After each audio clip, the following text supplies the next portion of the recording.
Are good on Twitter. Let's see if we're good. Sweet. Bryce is in the house. What's good? What's good? What's good? I see Bryce is in here. I don't see the chat pulled up yet. I think it's loading. But anyways, we'll just get started right now. He already hit us with if you don't subscribe, if you don't click the like button, you're just doing yourself a disservice. Absolutely right, Bryce.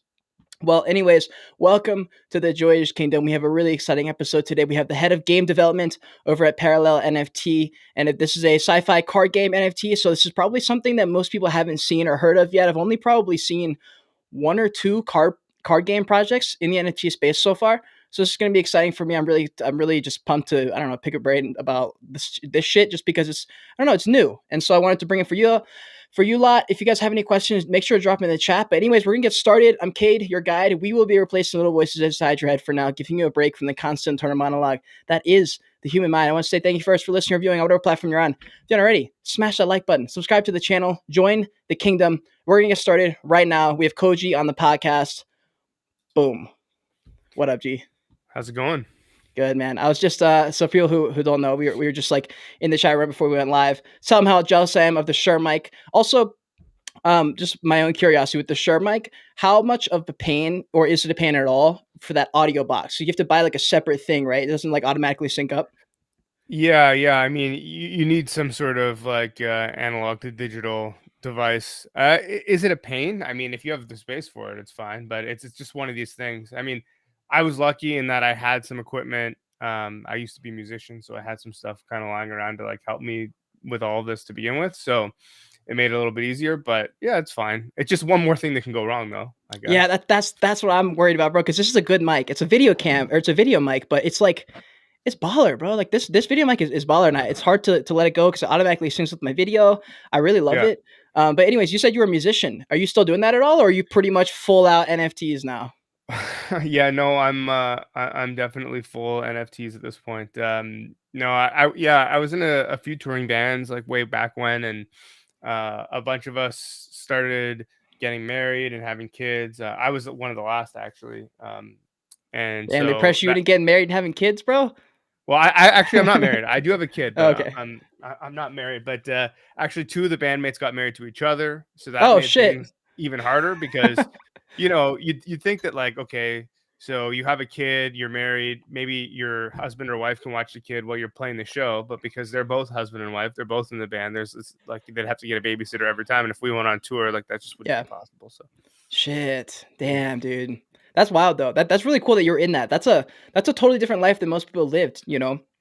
Uh, But yeah, it's crazy. It's a lot of fun though, for sure. was it as fun as people think? Because I've talked to a few people when I worked at the restaurant, a few people who had also done that in their past when they were like in their 20s and 30s, and they seem to have like the best time of their whole life doing it. Yeah, I mean, it is a crazy amount of fun, but it's also just a crazy amount of work and nonsense and like uh you know, when you're traveling with a group of people that, are your friends, but after a while they're the only people that you see on a daily basis. Sometimes, tensions can run high and the little Hmm. things that annoy you about somebody start to become big things and then it gets crazy. I feel you, But dude. Yeah. but I had the best time though. I wouldn't trade it for anything. Yeah, that's fucking awesome. I think anyone who's gone through something that's a little bit different off the beaten path, it just brings its own set of challenges that you'd never think of. Like I lived in my car for 6 months to travel. Oh That wow. brought an entire cascade of shit that I didn't ever think I'd have to worry about.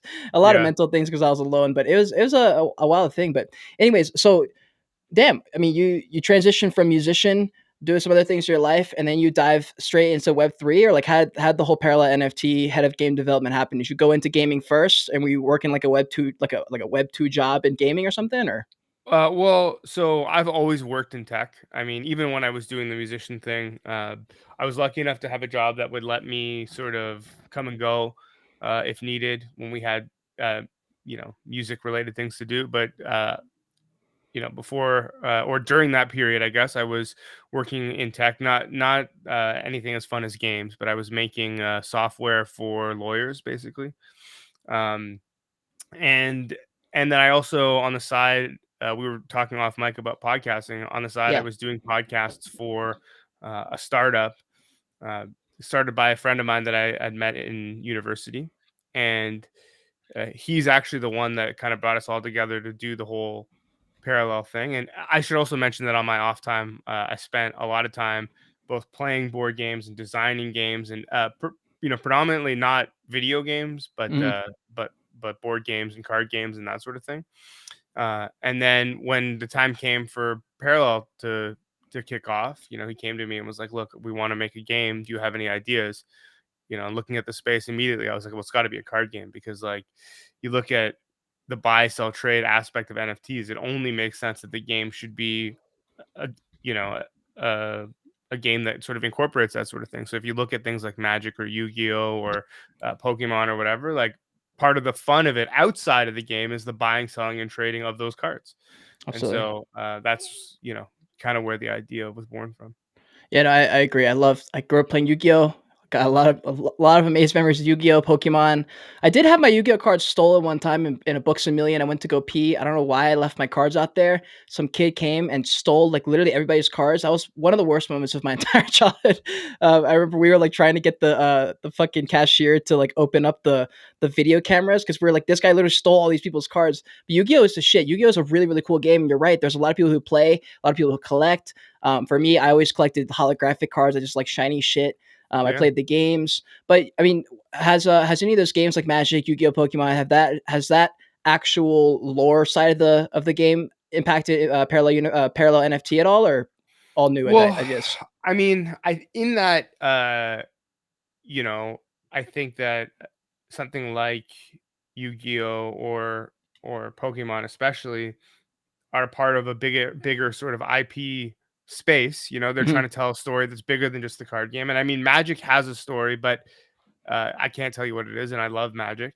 It's different with every set, but I think that we from all of that we decided to kind of follow in those footsteps and create our own story. But as Mhm. far as the story itself was kind of born out of our imagination and our love for all things sci-fi. Yeah. It's a cool concept. Do you mind explaining just like a quick, I don't know, like an elevator pitch just for people who are listening who may haven't heard of parallel NFT yet? This is the Sure. website, by So the I'll, way. I'll I'll give you a pitch on the story, and then I'll give you a pitch on the game. But Fire. essentially, the story is uh, at a time in the not so distant future, mankind has decided, or like they've come up with the idea that they can there's an experiment they can run that will give them renewable energy. Unfortunately, there's an accident in that experiment, or it didn't work quite as they assumed, and it kicks off this cataclysmic event that's potentially going to destroy the world. So a bunch of humans decide to leave the world, and because we're humans and we can never get along, we all splinter off in different directions. So we have and that's where the different parallels come from. Those are the factions in the Mhm. game. So we have the Markolians, which stands for Mars colonists. They're a group of people that went off to Mars. We have the Cathari, which are a group of humans that inhabit Jupiter's moon. We have the Augencore, which are a group of people who decided to live out in the asteroid belts and mine for, to survive. And they're part robot, part man, android type things. Um, we have the Shroud, who are very mysterious, and I won't say much about them, but if you're interested in the game, you should definitely check out the lore there. And then we have the Earthen. Of course, just like in any cataclysmic event, there are some people who aren't lucky enough to escape and they're stuck on Earth. Well, it turns out thousands and thousands and thousands of years later that this renewable energy experiment actually worked. There was just a gestation period of thousands of years that ravaged the Earth, but now the Earth is energy rich, and all of the parallels have decided to come back and try and harvest that energy. And of course, like humans, they decide to fight over it, and that's basically the game in a nutshell. And as far as like the gameplay is concerned, if you're familiar with things like Magic the Gathering or Hearthstone or games like that, it will be familiar yet interesting to you. So, like Magic had land that you could draw from your deck and iterated on that, Hearthstone decided, okay, rather than needing to draw resources from your deck, you just get one a turn. What we've Mhm. decided to do, and this is just one of the differences in our game, but what we've decided to do is say, you don't need to draw it from your deck, but you don't just get one a turn. What you have to do is take one of the cards from your hand and put it in what we call the bank. And so what it forces you to do is say, okay, do I need this card for its abilities, or should I put it in the bank, thus kind of locking it in an area which will be harder to access? And Mhm. that bank is face down in front of me. Now, there's also cards in the game that allow me to flip up cards in my bank or flip up cards in my opponent's bank to get some more information. And so there's a bit of a mind game poker like element to the whole thing as well. And a bunch of more mechanics that I don't want to bore your listeners with. But if you're interested in the game or how it's played or whatever, I actually host a podcast called Life in Parallel. Hell yeah. It's all about the first few episodes are all about the game and how it's played, and then the Mhm. rest of it's about kind of game design and what life is like in the sort of game startup Web3 space. So definitely check that out. Hell yeah. That is super cool, and that's something that most projects aren't doing. It's a different style. I mean, everyone's kind of going the play to earn route, but this game, I know. I pulled up the OpenSea collections, and the one with the floor price of 0.001. It's because there's so many NFTs in there because it's a card game. Like there's like I think there was what is it, 60,000 NFTs for one of the cards because that's kind of what it takes if you want to scale a game.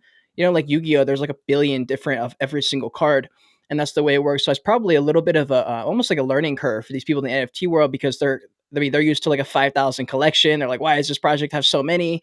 And it's a different kind of concept. But have you guys had any trouble kind of communicating that with people in the NFT space, or not so much? Well, it's definitely something that we do need to communicate to people, and that we need to like educate people on because like you said, generally speaking, people will look at a project, look at the floor price, and be like, okay, well, you know, whatever, make their judgments based on Yeah. that. But there's so like in Yu-Gi-Oh or Magic or any of these things, there's a myriad of different types of cards, right? So in Magic, probably the cheapest card is like 5 or 10 cents, and the most expensive Hmm. card is like thousands and thousands and thousands of dollars. Now, if you jam that all in one collection on OpenSea, it would make just about as much sense as our collection does because Hmm. we have those sort of disparities. And I think that, like you said, in order for the game to scale, you need more cards. And in fact, there's a couple things that I should mention here is even at 5,000, let's just say, of a given card, that's not enough for the game to scale. You want millions of players. So one of the things we're doing is, we're building into the game this thing called the spawning system, which actually allows any of the holders of the current parallel set, so the first edition cards, to create new cards for new players. So Let's go. rather That's than cool. us issuing cards, the players can kind of create their own cards and sell them to new players. How does that So, work? How are they creating them? well, they're not yet, but once the game comes out, there'll be a system. We're also launching. Well, I should say that a sort of a company that we've uh, founded and then kind of given away to the community called the Echelon Foundation is releasing a token, and you can use that token to sort of spawn new cards for the players. There'll be like a mechanism there where you pay a certain amount of prime, which is what the token will be called, and you get a chance to spawn a new card. And if you want to know more about that, again, you should check out our Discord, and we have papers on it and all of this stuff. Yeah. But I should also mention that. There's a few important things. One is there's also a free to play element to the game. So rather than just NFT cards, there'll also be a thing called apparitions, which are cards that are not NFTs. They're not tradable, they're not sellable, and they're sort of like base level. Hmm. They won't allow you to access all elements of the game, but you'll be able to, as a new player, launch the game, start playing, and you don't need to know anything about NFTs. You don't need to connect the wall. You don't need to do anything. It's just a game for gamers. And that Cool. kind of brings me to my third point: is like I didn't enter into this project as somebody who knew anything about NFTs. In fact, I knew nothing about NFTs. I didn't own an NFT. Didn't I mean I may have had a MetaMask wallet from way back when, but like I didn't know anything about crypto or NFTs or whatever. Like I'm pure gamer. And one of the things that I Interesting. told the people that I worked with is look, I will make this game, but it can't be an NFT game. It's got to be a game that utilizes NFT technology because Hmm. I don't want to make a game for uh, you know, crypto people or DeFi people. I want to make a game for gamers that leverages what is available because of NFTs. And they all agreed. And of course, spending some time in the NFT space, I've now become like a true degen. But uh, yeah, it dragged me down just like everybody As else. But always. Yep. yeah, I mean, at my core, I'm still fighting for this has to be a game for gamers because I find that, and I'm not throwing shade at any other NFT games. Nah, they Um, suck, dude. They suck. they're just Straight up. The They're not ones that good. I've tried are not fun Yeah. games. They are like proof of concept for blockchain, or Mhm. they're sort of like a gamified version of DeFi as opposed to a game. And so what we Agreed. want to do is make a game and then slot in the NFT bits of it. Yeah, no, and Bryce just brought up a great point like 2 seconds ago. He said, is people don't want NFTs, they want the experience through the NFTs. And how you just said, you're like, "I wanna make a game that utilizes the NFT technology," and that's the kind of thought process you really need to have to be a leader in this space because right now, you're right. I mean, anyone who's ever if you ever ran around the sandbox, you're just like, "Ugh, Jesus Christ," like, it's just not cool. It's not cool, it's not fun. People are only there with the idea that, oh, I could potentially make a big fat bag if I play this game for a couple of weeks and just really DJ my way in here. And it's not really a game concept. It's more like, I mean, a lot of projects are more stake to earn than play to earn. You're kind of just like running around. There's not really any game concept. The lore doesn't really quite make sense. And so you came on board. How long ago did you join the team to build this game out? Oh man, it feels like ages ago. It's been just over a year, I think. Wow. Um, Okay. maybe more than that now. I don't even remember. Well, I mean, so essentially we started in COVID. Hmm. Me and the founders basically we were playing video games with one another to keep in touch. Like Nice. voice chat with like Sure. Call of Duty and Hearthstone, whatever. Like we would play whatever, and we're all technologists at heart, and gamers at heart. And we kind of at one point we're like, hey, I bet we could do something like this, and to the credit of Kalos, who is our fearless leader, he was like, you know what? Shout out Kalos. Yeah, I know you guys can do this. Let's see if we can figure something out.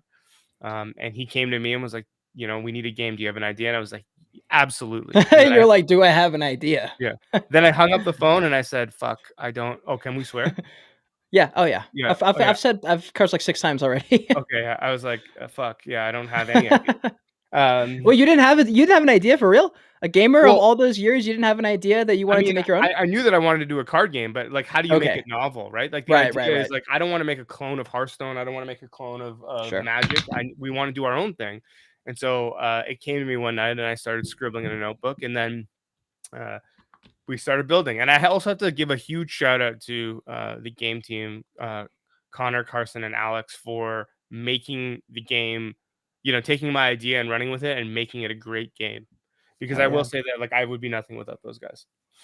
So. Yeah, tell me about that, dude. With working in a game, this is a different kind of concept with most NFT projects. They've got the dev, they've got the community manager, you've got I don't even know like whatever the rest of the rules are, and everyone's kind of doing their own thing. But on a game setting, it's a bit different because people are all working together, and it's kind of one ecosystem that has to all feed each other. Is it all virtual? Are you all communicating through Discord mainly, or are you guys kind of in touch in real life at all? Discord, Slack. Some of us are in touch in real life. Like I said, like me and the founders, like we know each other personally. Uh, Me and Kalos live maybe like 10 minutes away from each other, so we see each other all the time. But a bunch of our other staff are all over the world. We have people in the UK, we have people in Spain, we have people in parts of Asia, and so most of it is excuse me, most of it is virtual, yeah. Yeah. uh but it's been a wild experience. I mean, we have like a team of, I think, maybe more than 50 people now. I'm not even sure. Wow. And Wow. it is like a lot of people working in tandem, but like uh we were sort of siloed. We all have our pieces that we need to accomplish, and the game itself is kind of our primary focus, but the company has grown larger than just a game. We're working on a whole AR component to it. Um, we've partnered with a company called Superconductor, which is owned by Justin Lin and the Russo brothers. The guys who did Oh, like hell Fast and yeah. Furious and the Marvel movies and whatever. And we're working on a media piece with their company, uh, to try and branch out into some other things. And so. Yeah, I mean, it's a crazy experience, and at times it does feel like we're all just running around like chickens with our heads cut off, Yeah. but we get it done. Yeah. Damn, dude, that is wild. I think people probably underestimate how much actual work and how many hours a day you have to spend to make these things happen, and it never really feels like sometimes unless you hit a milestone, it feels like you're spinning your wheels sometimes. A lot of days for me, even with YouTube, I have like an end goal, And it's like, okay, well, like, we're working toward this. But some days I'm sitting there, I'm like, yo, what the fuck am I doing again? I'm like doing things, I'm editing stuff. I'm like, what am I doing? And it's just, it's, Yeah. it's just a long, long, long process, especially with a game. Shit takes forever. Has it been difficult to keep people?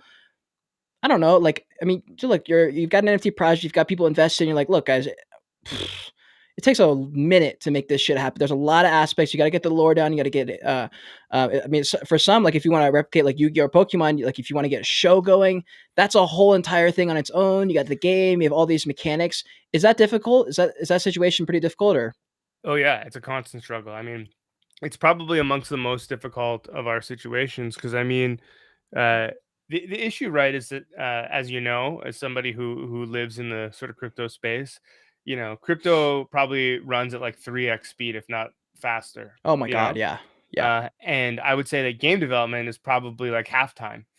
Hmm. Uh, and so those things are constantly at war with one another. I mean, your typical sort of AAA game can take 3, 5, plus years With to, hundreds of people, right? yeah, to build out. And, Yeah, we're a year into this thing. I mean, before I even get into that, I think it's interesting because when we first started, we sold our first 15 NFTs, 15 sets of NFTs, and said, hmm, "Hey, we want to make this game. If you guys buy enough of these to help us fund our company, we'll make this game.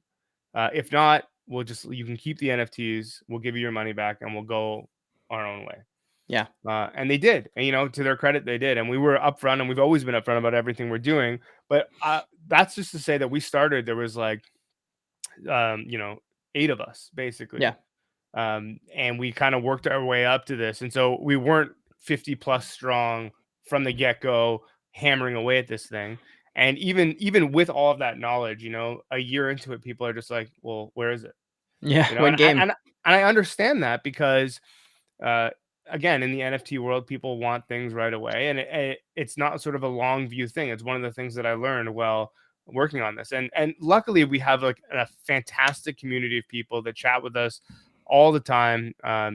We actually routinely, almost every morning, have a thing called Breakfast Club, and team members are in there chatting with people, and so hell the yeah, people that are kind of around understand what's going on. But it is tough because people, rightfully so, because of what they're used to in the space, want the game to come out and want to see a return on their investment, all of that stuff. But we're working hard and trying to make it happen. And what's interesting is like to me, and this has nothing to do with any of that, but our most valuable NFTs are the ones that we ended up giving away for free to begin with. So like no way, all that to hell say, yeah, like I don't even know how any of this works. Like it's all kind of random, and I think that yeah, like anyone who holds on long enough to see the game comes out when the game comes out will be greatly rewarded because I think that and I don't want to again I don't want to speak ill of any other projects, but there aren't that many out there that entered into this thinking, hey, I need to make a game. yeah. I think there are a lot of projects out there that were just they had a successful NFT project, whether it be PFP or whatever, and they're like, okay, what do we do with the money? How do we give this utility? Oh, let's make a game, and then they start thinking I about don't I making don't a game. know I don't know who said we need a game, but as soon as that idea festered in someone's brain, I don't know if Wolf Games started the trend of everyone needs to have a game, but at some point someone said game and every project took that and fucking ran with it and all did the same thing. And I have no idea like I've watched all of them being built as we've gone. Like I've been here since the beginning of the summer, around a little bit right after the Board Ape Yacht Club kind of had a little bit of a run. And so I kind of Yeah, watched all these OG projects, especially from the summer, kind of transition, do their thing. And watching them make these games, it wasn't because they fucking wanted to. They were just like, we don't have a choice. Everyone wants the game. We kind of have to make it. But you guys came in with a different mentality. When did you guys launch again? For your first Genesis, I guess, oh NFTs? my god, you're asking the wrong guy to remember dates. Was Honestly, it like a long, long time ago, or was it like relatively? I'm terrible. Like, okay, so when I say it was like we've been at this a year, that's probably when our first sale was, somewhere around there. Okay, okay, I can gotcha. find out maybe.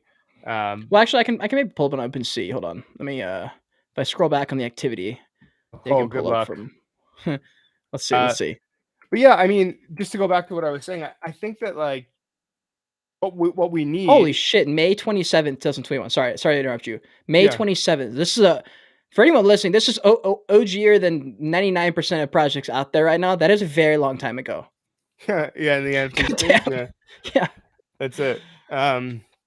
So okay, someone's saying that we kicked it off March 14th, 2021 was Wow. our sort of pre-sale Mhm. before we did the whole pack opening thing. And that's another thing. I actually kind of want to go back to what Bryce was saying. People want an experience. Yeah. I think one of the reasons why people sort of gravitated towards what we were doing is rather than just sending, having a mint or what have you, we actually pre-minted all these things and stuffed them into random packs. So there was no Okay. gas, or I shouldn't say there was no gas wars when people were buying stuff, because we would sort of filter out the packs and they could open them. But one of the things we did from the get go was we decided, hey, we wanted to build a pack opening experience. So not only did you get your NFTs, but you could open them the same way that as a kid you would tear Oh, open those Yu-Gi-Oh love packs or that whatever. feeling. The best feeling Um, ever. and yeah, so for us, it's always been about making a game and making a fun experience. I mean, it's kind of like silly now, but one of the things that we say whenever we build something is it fun? Is it Mhm. fun? Like that's all that we kind of look at. It's just like, are people going to have fun doing this? Because it's not just about, hey, can I get my NFTs? Can I get a return? Can I get whatever? But like, how can we make this a better experience for you while you're doing it as well? Yeah. Um, and I think that's kind of been a big one Yeah, for and us. that's tough to do in this NFT market right now. I think in a last video or podcast, I talked about the fact we're in that gold rush. So, most people's minds are a little bit short term, short sighted. They just want the flip. They don't particularly give a shit if there's really good utility. They just want to see however much they can get their money for. So that's difficult to do, but it's also required for a lot like longevity. Like and I have a Genesis collection. They're just art pieces. They're my self portrait photography. And at the point when I dropped it, I wasn't even thinking about being a YouTuber yet. So when I dropped them, I was just traveling the country still. And I was like, oh yeah, I'll be a travel photographer. I'll be a travel NFT creator, I guess. This is cool. I'll document that process. And like a few months later, transition into making like NFT focused content. But I made those couple small collections. And the full intent there was like at some point, if I'm as big as like Joe Rogan or something one day, my goal with those NFTs is to reward those Genesis holders who believed in me from the start or enough to, throw their money in me was that I want to make their lives interesting and fun in whatever way I can. But I never wanted to promise some specific goal like, oh, I'm going to give you this much passive income, or I'm going to give you this or that. Because it kind of limits your freedom, and you're already kind of cut for freedom when you get investors because it's like, okay, now we have no choice, but we got to make it happen this way because it's what they want. For you guys with the game, has it been chill with them saying, we'll let you guys do your thing. We're just going to play it. We're here for whatever y'all want to do. Or do they have like a hand? Are they choosing levels? Are they naming characters and stuff like that? Is it super hands on from the community or what kind of vibe is it? From our community, sorry. Yeah. Like, are they Um, like super involved in the game mechanics or is that pretty much you guys are doing it and they're just here for it? no, we've kind of done it all, and they've kind of been along for the ride. I mean, they're very helpful as far as like helping make suggestions from the sort of NFT space side of things. But as far as the game's concerned, I mean, most of the cards, not even most, all the cards have already been designed. All the functions have already been created. The game is actually internally we have like a gray box client that we've been playing, Hmm. to test it and get all the sort of nuts and bolts right, make sure all the numbers sort of add up, the game's balanced, all that sort of thing. And really, it's just, the artist creating the art and then a whole matter of putting the sort of polish on the game because, the last sort of the final step really is just adding in all the VFX and the animations and all the things that make a great, like a good game great, and so Yeah.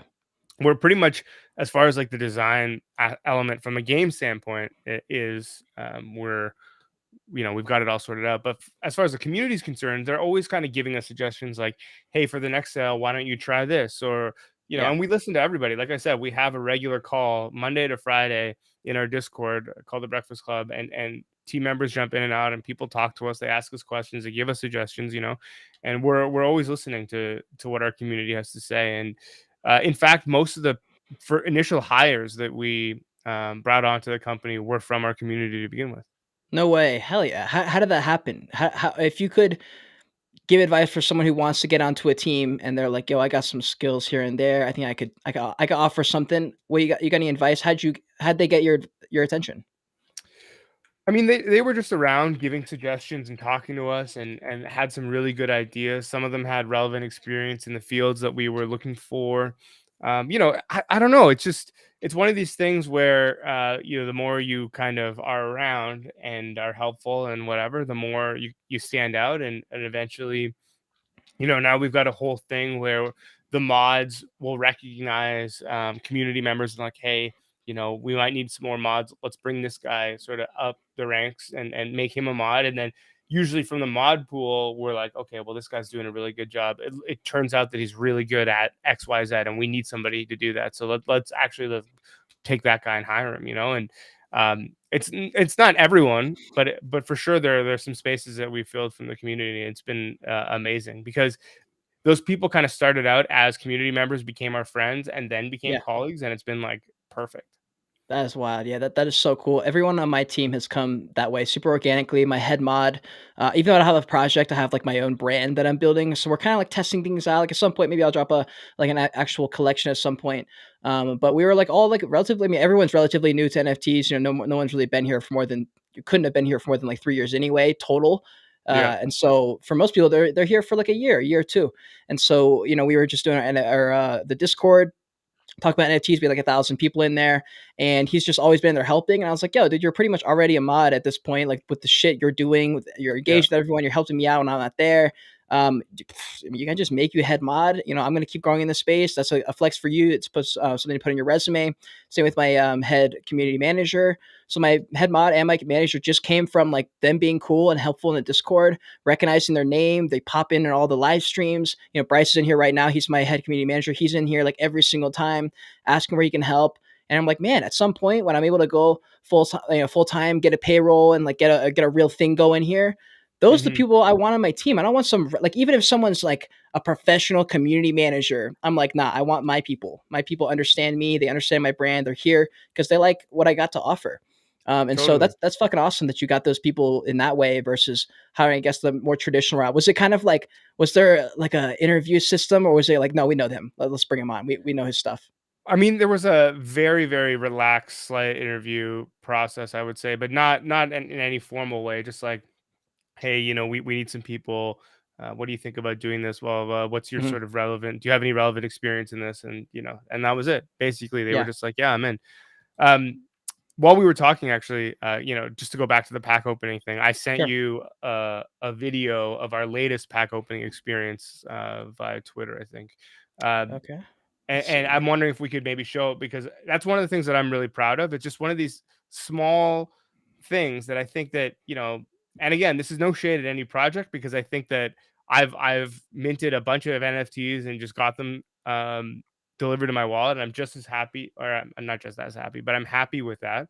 But I think Mhm. that where the sort of space can grow is in the experience of the minting, receiving, the transfers, the whatever. Like there's so much more that could be done than just let's open your MetaMask and Sure, put in an address or something. And so I yeah, agree. I mean maybe have a look there and Yeah, I can actually pull it up. Do you mind if we play it right now? yeah, yeah, please do. Sweet, sweet, let's do it. All right, one sec. All right, entire screen. I think if I do this one, you guys should be able to hear me, or you should be able to hear my screen. Let's So see. here we go. Hopefully this plays audio. I'm not sure if it does, but you'll get the Whoa, sense of it anyway. hold on. That was really loud. Wait, before we keep going, can you hear the audio? I can't, but I don't know if they can or not. Oh, hold on. Let me check the chat real quick. Hear the audio just now, like 2 seconds ago. I just want to. I can't. There's no way for me to check when I'm streaming. Hopefully, Bryce is listening right now. Let me give him like 5 more seconds.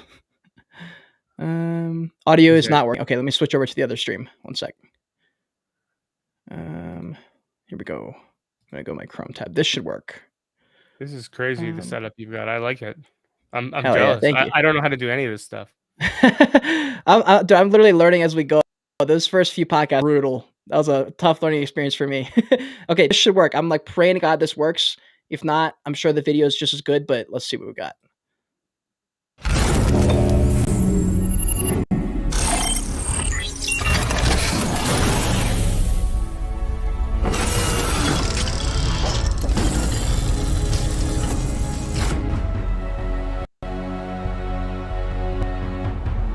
So this is basically where you'd mouse over and you could like open Oh, and that see is what so cards you cool. received.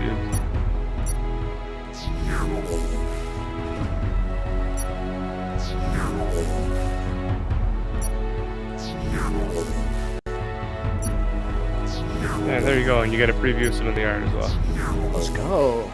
This is dope. But it's kind of one of those things where it's just like, the reveal is just as fun as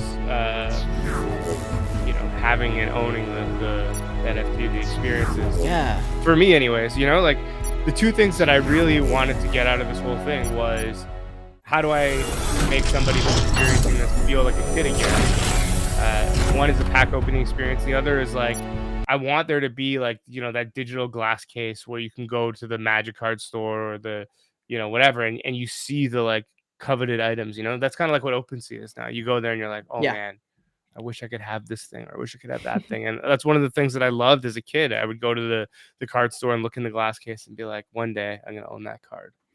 That was literally me. I'm such a fiend for like shiny stuff and things I can't always have. Like a big window shopper. And I remember there was this place called Captain Comics and Toys near my house. Always had the sickest cars ever. And I'm just sitting there. I'm like, I can't buy any of these. But no, that was a really really cool video. I think that's yeah. I think anything in this space, you don't even have to do too much to stick out. But doing something that's innovative and different is required to stick out here. All the projects that are you know, worth a damn in people's eyes are projects that have one little it factor. And without that it factor, that's the difference between the projects that people do know and they have heard the name versus the ones that don't, and they're just going to get left in the dust. Have Right. you guys? I just curiosity. There's a lot. There are a few gaming projects that I can think of, like Coin Games or Biopills or Evaverse, Colonist. Have you guys collaborated at all? Is there any kind of thing like that that happens in the gaming sphere, or do you guys kind of all go in your own direction? Well, early on, there was a project that asked us if they could incorporate one of our parallels, the Ogden Core, into their game.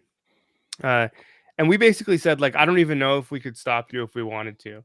Uh, but we don't. I mean, we're not trying to stop people. The idea is like, if you buy the NFT, it's yours to do with as you please. So, okay. I mean, I think a better example is like you look at something like Counter-Strike, right? One of the most popular shooters probably that's ever existed. Started as a mod for Half-Life. Hmm. Dota started as a mod for World of Warcraft. So did Tower Defense as a genre started as a mod for World of Warcraft. Like all these things start. Yeah, Auto Battlers was a mod. All these things started as mods and then it became their own games or genres or whatever, right? And so we're of the mind, like, I mean, we haven't actively collaborated with any other game designers, but if there are, our game pieces and people wanted to try and use them in other games, like, go for it. You know, Yeah. not in a real world, nothing would stop you from taking your Yu-Gi-Oh cards, mixing them with Magic cards, and making up your own game, right? Yeah. So, like, Yeah. why would I want to stop you from doing that in the digital sense? True. And so, I mean, that's kind of our outlook on it. We're not so precious about what people do with it. It's just like, just is it fun? Make something Yeah. fun. Well, it's kinda like, on the TV shows. I remember back in the day, I was watching, like, Nickelodeon or Disney, I don't know which one it was. There'd be crossover episodes every now and then from, like, rival TV shows. They'd be like iCarly and Victorious, very similar shows, different characters, and, like, once every, like, 3 years, they have a crossover episode. And for me, it was never as dope as I wanted it to be, I think.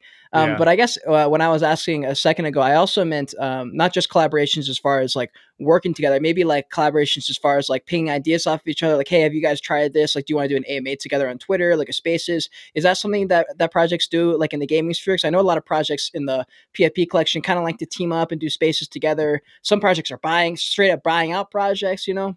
Yeah. I mean, I don't know that we've necessarily done that with games in particular, but we've done it with other sort of creators. Yeah. We've had a number of spaces. I know that early on, our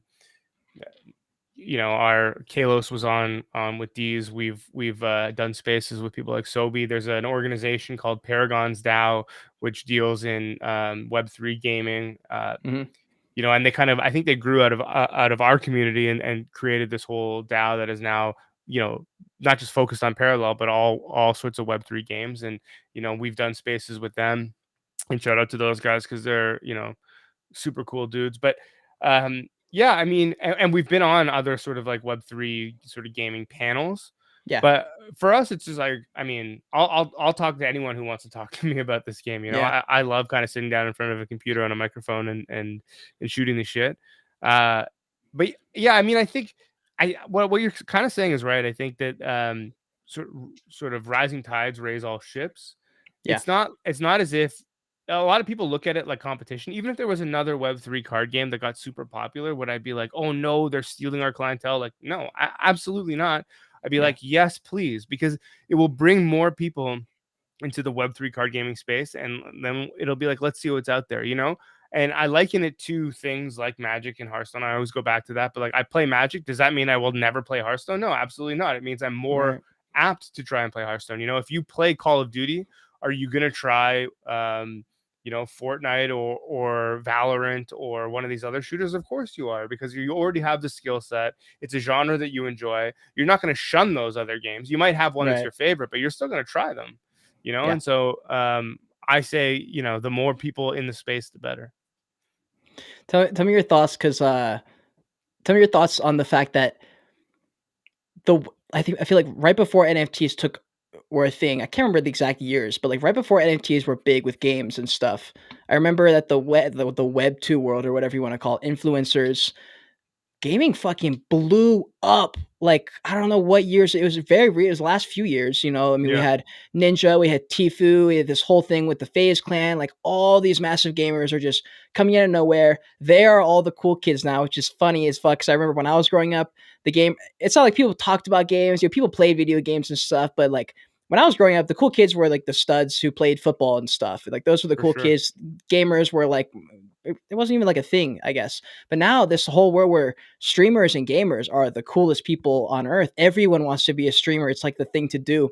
Do you envision this game being something that can be streamed? Kind of like, I mean, I see it every now and then with like Yu-Gi-Oh, or like some big tournament being streamed online. But is this a game that would be like for streamers and Twitch streamers and stuff?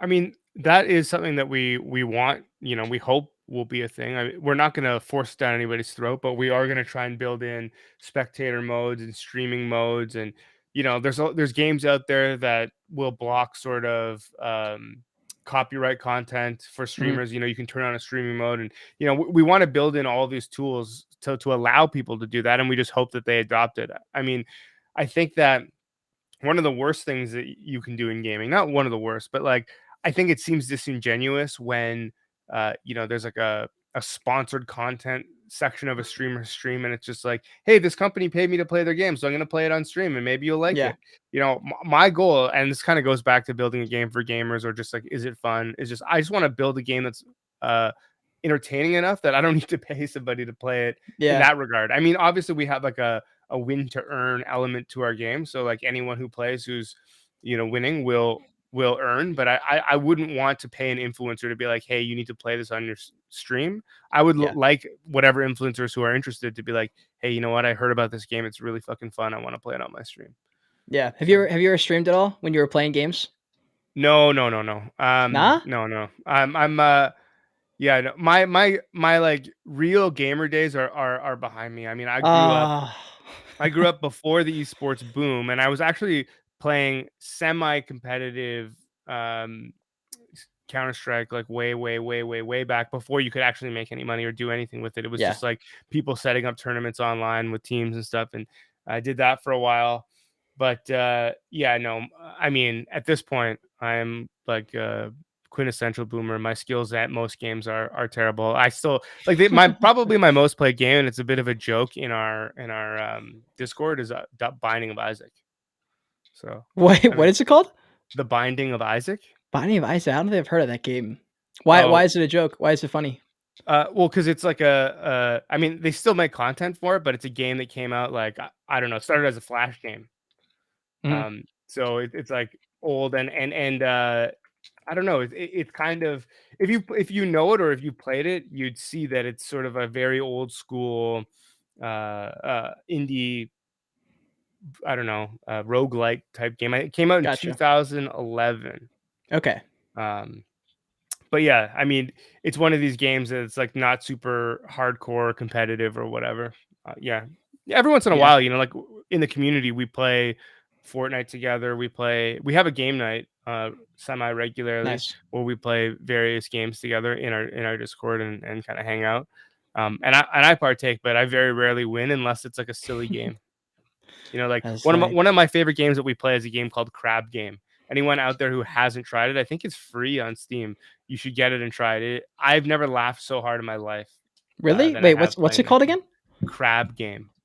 I'm gonna type it in the chat so I don't forget later. I'm gonna type it up here and pull it up.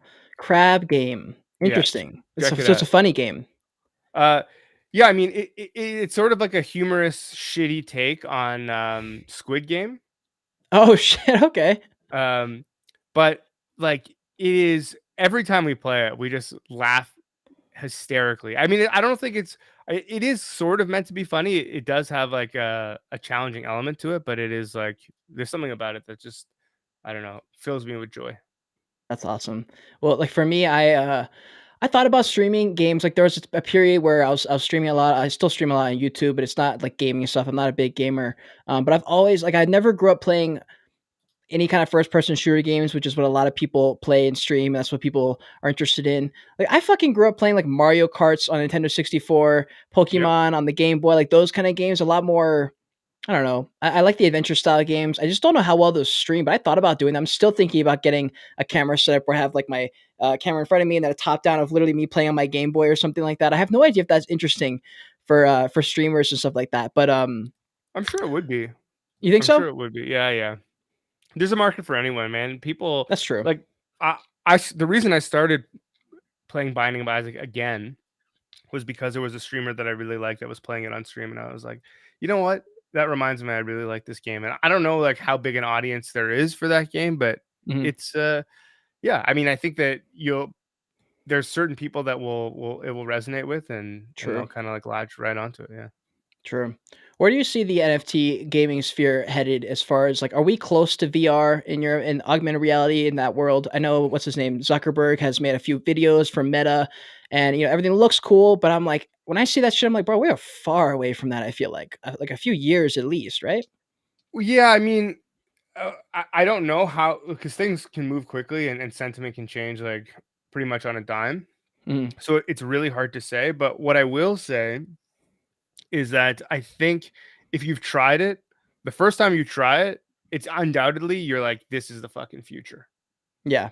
You try it immediately and you're like, I can't believe what I've just tried. I'm in, and so that I appreciate, but I do think that we're still just playing Pong ultimately. Like we are in the phase where people are playing like Galaga and Pong, and that's what the Hmm. VR AR experience is. We need two things. We need the technology to become more ubiquitous, so more people need to own it. And shout out to like Meta for creating the Quest 2 because it's probably right now the sort of like best experience. Hmm. But more people need to have it, and there needs to be like a killer app. There needs to Yeah. be that one hero title that everyone wants to play in that space. And there's some games that are really good, but none of it has kind of broken through to the mainstream. And I think once there's a game where people are like, dude, have you tried this? Like, whatever the equivalent is of like Skyrim or Elden Ring or Yeah. Call of Duty or, one of the games that like makes people buy systems. That's we need a title like that. And once that happens, then all bets are off. I think people will start developing for it and like, we'll lose our minds to the metaverse or whatever. What's the what's the straw that's gonna break the camel's back? Because the Quest 2 is it's kinda big, right? Like, it's this thing on your head. People still get, like, dizzy and shit. Like, what's gonna be the thing? Because that's just probably gonna be expensive. Do you need, like, a full room? I've seen some streamers who do VR streaming, and they've got, like, a whole room to themselves. Sometimes they have a treadmill that they're attached to and all this Yeah. stuff. They have, like, a massive screen.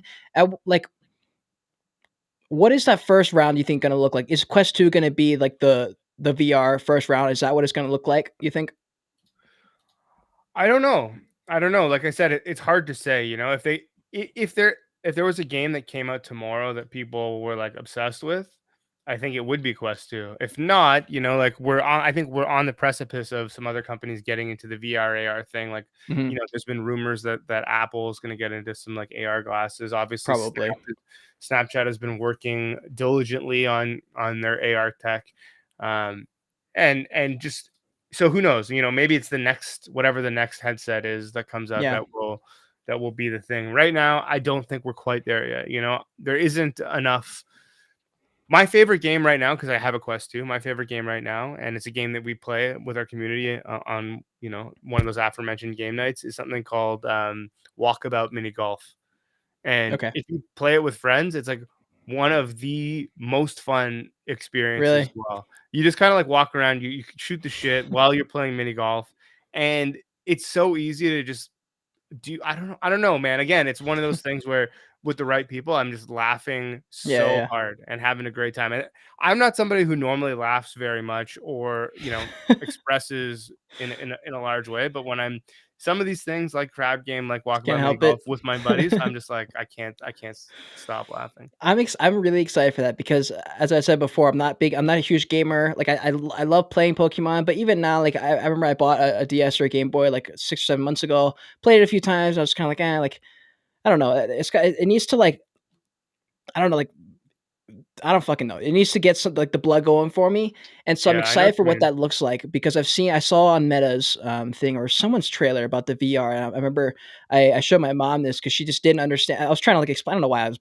trying to explain NFTs to her, but I was like, look, it's gonna be cool because like your friends in Japan, like you'll be able to like go to this thing together, and it'll feel like you're there. You won't actually have to fly to Japan.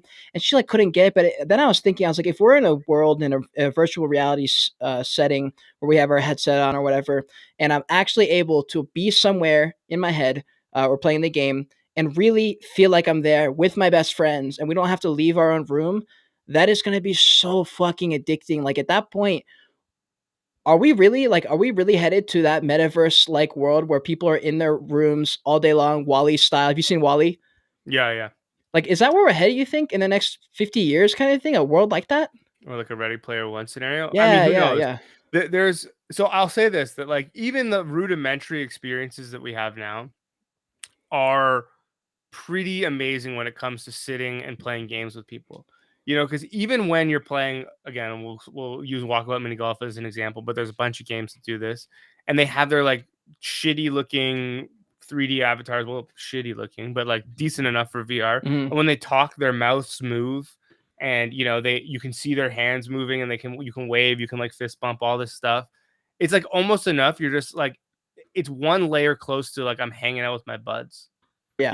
It's just there, and you feel it, and it's like bizarre. So as soon as that starts to get better, it's going to be absolutely bananas. And I don't know.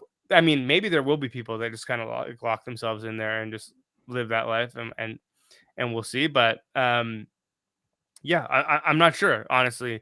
I'm past that. I'm kind of like you, where it's just when I was younger, I could get hooked on games so easily. Like the Yeah. new thing would come out, I'm like, I have to play this. I have to play this. I have to play this. Now it's very rare that a game comes out and I play it, and I'm like thinking about it when I'm not playing it. Yeah. That's what I'm looking for. I'm looking for a game that sticks with me when I'm working, and I'm just like, you know what? I can't wait to get home so I can play this game. What And do you think is missing? What do you think the new games are missing? Or is it you? no, I think it's us. I think it's us. Oh. You get older, and your sort of experience grows, your responsibilities grow, all these Yeah. other things vying for your attention. It's very hard to sort of like solely focus on those things. And it's kind of like music as well. There's a huge swath of people that once they get to a certain age, their musical taste is sort of cemented in whatever it was they were listening to in the time period, say between the ages of 16 to like 35 or whatever. Like that's Yeah. that's their music. And anything new is just like sounds derivative of the older stuff or whatever. Like maybe once in Yeah. a while something breaks through. And I think gaming's kind of the same, right? Like you get stuck in a bit of a run. You're like, I've played this game before. I don't really Yeah. need to go through it again. But once in a while there are these titles that will kind of break through, and I do think that new tech like VR has the possibility to like give you that crazy dopamine rush where you're just like, what the Yeah. fuck is this? Well, speaking of the music, that's kind of where we started this podcast. What kind of kid were you like in middle and high school? Were you playing music? Was that your jam? Were you gaming back then or? Oh yeah, I mean, I've been gaming my whole life. I started with my first system was an NES, and then I had a Sega Master Drive, and then SNES, Yeah. or then a Genesis, then an SNES, and I pretty much had all sorts of like systems up until this point. Like I've had Virtual Boy, I've had all the iterations of Game Boy. So like I've been a gamer, through and through. And I grew up, probably even before. I'm probably slightly older than you, and in the same way that back at that point, like if you played video games and read comic books and whatever, you were just a fucking nerd. It was, Yeah. and that was like a derogatory thing. It wasn't like cool Yeah, to yeah, be a yeah. nerd or whatever. But yeah, and then when I was edging into my teens at like 14 or whatever, I was just I thought playing guitar would be a great way to like pick up chicks or Hell whatever, yeah. and then and then I started playing it, and I was just forgot about the chicks and just started becoming obsessed about the guitar, Damn. um Did it and work yeah, so though? what's that? Did it work though? Oh, yeah, I mean, it definitely eventually worked, and, like I Let's said, go. the tour is a crazy thing, but, Yeah. that's probably a different podcast, but, yeah, I mean, I grew up playing video games and playing music, and that was, like, uh, my life for the longest time, and those 2 things kind of actually, go more hand in hand than you'd think. One, when you're on tour, you have nothing but free time, so Yeah. when you have, like, a Game Boy or whatever, like, video games are your friend, and 2, one thing I've learned, so like I've played with, one of the, we were lucky enough to, one of my bands was lucky enough to open a couple shows of the Taste of Chaos, and Nice. there were bands like, I'm trying to think who, I don't want to out anybody, but there were some of the most hardcore of hardcore bands you could possibly think of who like are on stage chugging bottles of Jack Daniels or Is whatever. that Like, really what it's like? well, it turns out the bottles, for some of the bands anyway, the bottles of Jack Daniels are actually probably just Coke, and they're Oh. like running back to their van to play Zelda. It's like Oh my god, that's funny. it's not as hardcore as you think. There are some guys that are just like main. So like the Deftones, as an example, is a band that is like there's no bullshit, man. Those guys are the coolest maniacs you'll ever meet in your entire life. That is Um, wild. What were you like, imposter syndrome in that moment, or were you like, "Yo, this oh is yeah. dope"? Oh, Well, I really? mean, we were just, well, no, maybe like I don't know about imposter syndrome, but we were like, how did we get here? But we were just drinking it all in. It was one of the craziest experiences of my entire life. I Damn, bro, probably, that is yeah, wild. yeah. I mean, outside of having a child and the wild success of Parallel, this is probably a close third to Mhm. the craziest thing I've ever done. So Damn, dude. yeah. Was it like a in the traditional, I mean, this was how long ago when you were doing those kinda things with the music career? Like early, mid, and late 2000s. I mean, so that whole stretch that band anyway was like a sort of a post-hardcore emo Yeah. type situation, and then after that, the next band was a like a folk indie rock Oh, okay. thing. Yeah. Damn, so that's a pretty harsh transition right there. Pretty big left turn. Yeah, so the the sort of post-hardcore emo band had 2 brothers in it, and while they would bicker with each other, me and one of the other guitarists, excuse me, would like write funny songs. But it was like basically country songs we would write to one another. And just be like, "Hey, what do you think of this? What do you think of that?" We would just joke around and write like stupid lyrics. And then we had enough of those in our back pocket that we were just like, "Let's just try and like, record, make this a band or whatever." And then it became like a Yeah. whole thing. Wow, So, that's wild. Did one or the other fulfill your heart a little bit more than the other?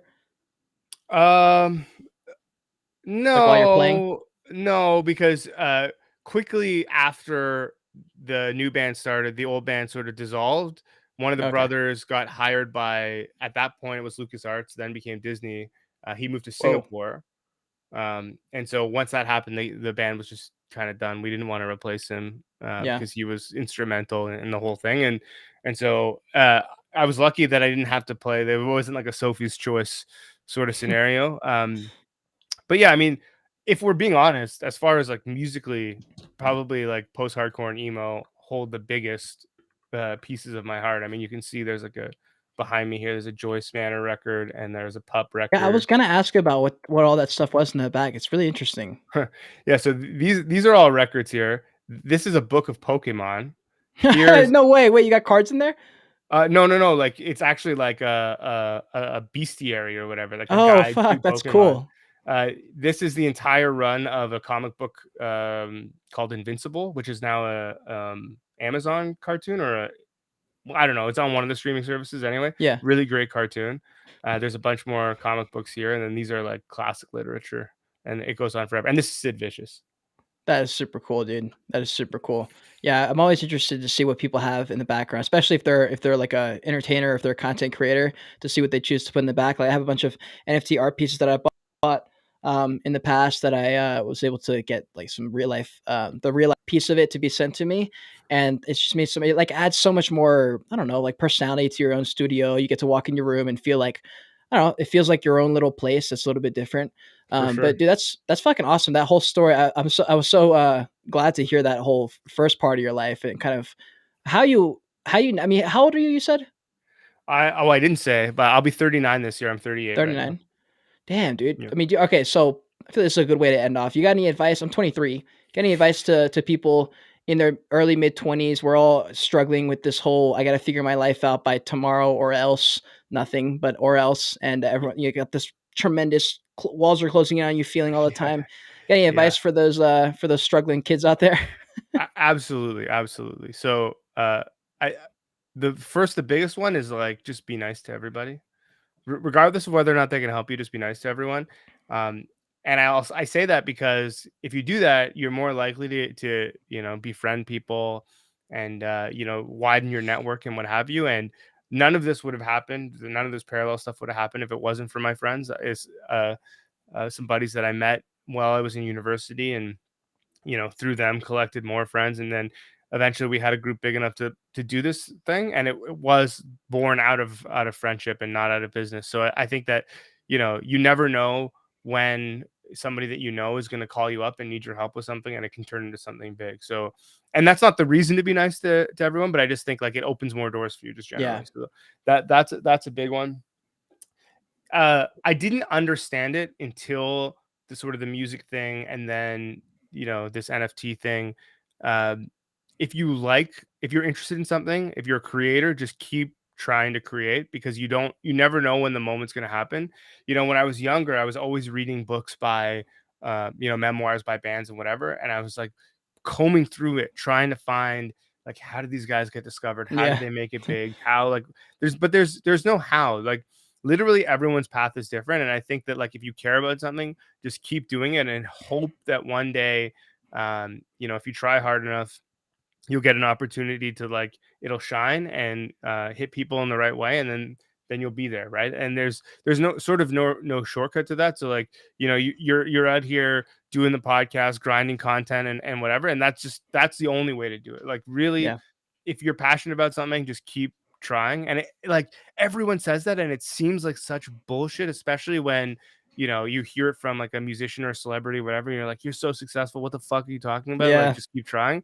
But the truth is, like, I don't think anyone knows how they got there. It's just like, hey, I got here because if I was an actor, I cared about acting, and I was like in commercials, and somebody saw me, and they're like, now you go. And it's really just like that, right? It's just, as long as you keep doing it, you give yourself more opportunity for people to see you. And then the last thing is just like, if you are interested in something, chase it down. And by that I mean, let's just say that you're working an office job, like I was for the longest time, but you're interested in making games, or you're interested in Web3, or you're interested in, you know, being a vlogger, or you're interested in whatever. Never shortchange yourself. Always spend as much time and energy as you're willing to on doing that thing, because I yeah, think that it's also a thing of like a game of repetition, right? The more you do something, the better at it you'll get. yeah, And there's no replacement for that. There's no uh people can explain to you all the ins and outs of podcasting, all the ins and outs of vlogging, but like you said, your first few were a mess. You didn't know what you were doing, and even if I laid it all out to you on paper, when you did it, it'd still be that way. yeah, I've the first few recordings I ever did the first few live shows I ever did, and even with all that experience, the first few podcasts I ever did were terrible, because you don't yeah, know. You'd think like, I've had experience in front of audiences, I've had experiences recording, I've had experiences XYZ, but it doesn't matter until you do it. You don't know what it's like, and so you yeah. just got to keep doing it. Agreed. Oh, what does Mr. Gon draw inspiration from to develop wacky card mechanics and functions? I just saw a question. Um, oh, Dave. uh, you know what? Honestly, I just I think of things that I would like to. Okay, I'll give you an example. In the card game, in parallel, we've been banding about something that we're calling, and this is not in the game right now, but a function that we're calling grapple. And I thought to myself, okay, so we have this faction of earthen people, and maybe they're more skilled at hand to hand combat. Well, what would that look like in a card game? So I came up with this mechanic called grapple, where you can picture two people holding each other in a fight. Yeah. And the way the mechanic works is if a unit grapples another unit, those two have to fight each other. In our game, you can choose a target. If I attack, I want to attack this target or that target or that target. But if a unit was grappled, the only target they would be able to choose is the opposing grappled unit, you Hmm. know? And to me, that feels like two people locked in a fight. And so they can't get away to fight anybody else. They have to deal with the person in front of them first, and I think that's kind of like, I think about something that exists in reality and then try and not water it down, but translate it to a card game. And that's kind of how I come up with the functions. Hell yeah. That's a pretty dope answer there, and thank you for the question, Dave. Hell yeah. I mean, I feel like that's how you get inspiration for everything. Is just the things that have influenced you in your own life, and you get to add that in. That's like with authors and book writers and storytellers. A lot of them will base their own characters off people that were influential in their life, and it's cool. It's like a form of storytelling. I bet with the way you're kind of building the game. Yeah.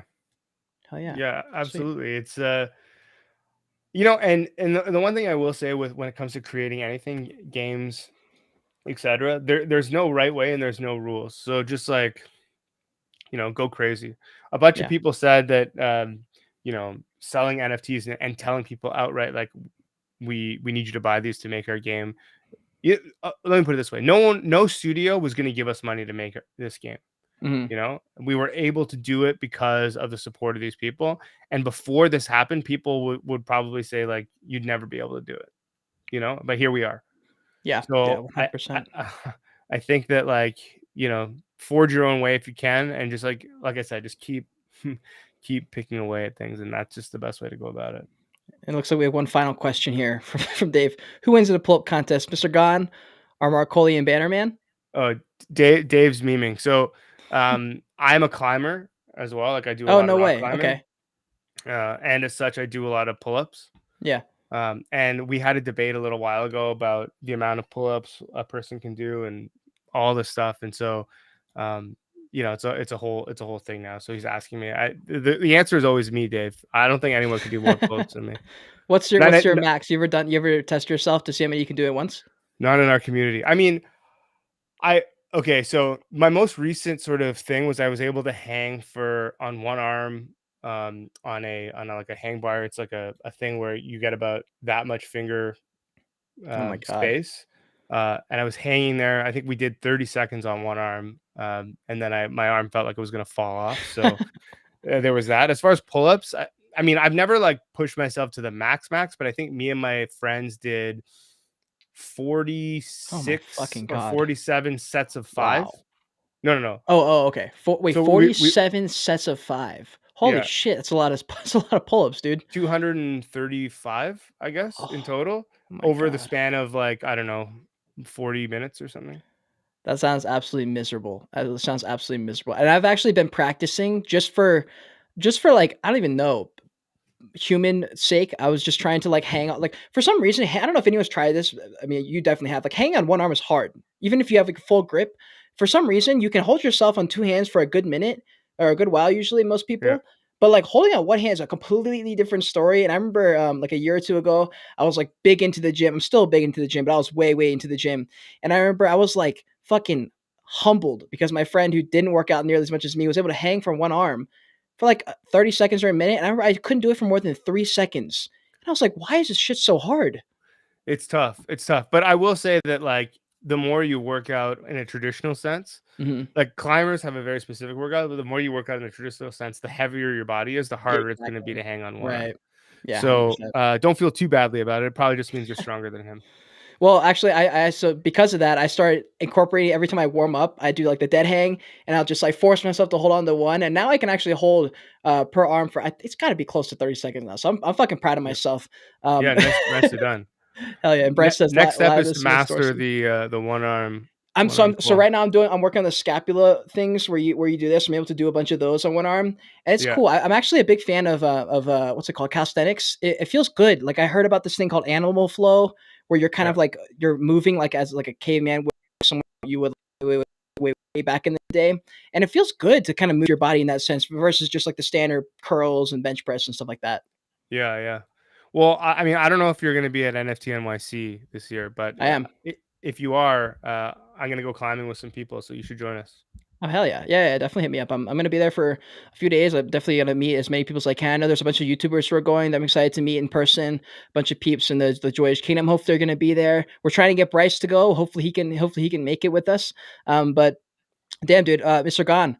Well, let's get Mr. Gon in the chat for anyone who's been here since the beginning. We like to do a code word just for fun, just to see who's still in here, especially with people who've been here literally since the beginning and stay with us the whole time. Thank you so much for being in here. If this is your first podcast, I want to see Mr. Gon spammed in the chats. If this is your first podcast with me, if it is not your first podcast with me, I want to see OG in the chats. And dude, thanks for coming on. This was a great time. I had so much fun talking to you.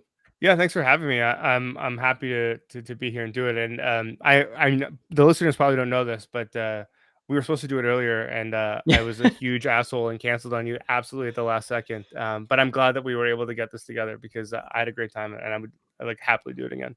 Hell yeah, that was fucking awesome. And yeah, I mean, shit happens. That stuff happens all the time. So no problem there. And anyways, guys, thank you so much for being here. Until next time, continue on your voyage, continue to learn, and be grateful you're alive watching this video. Bye.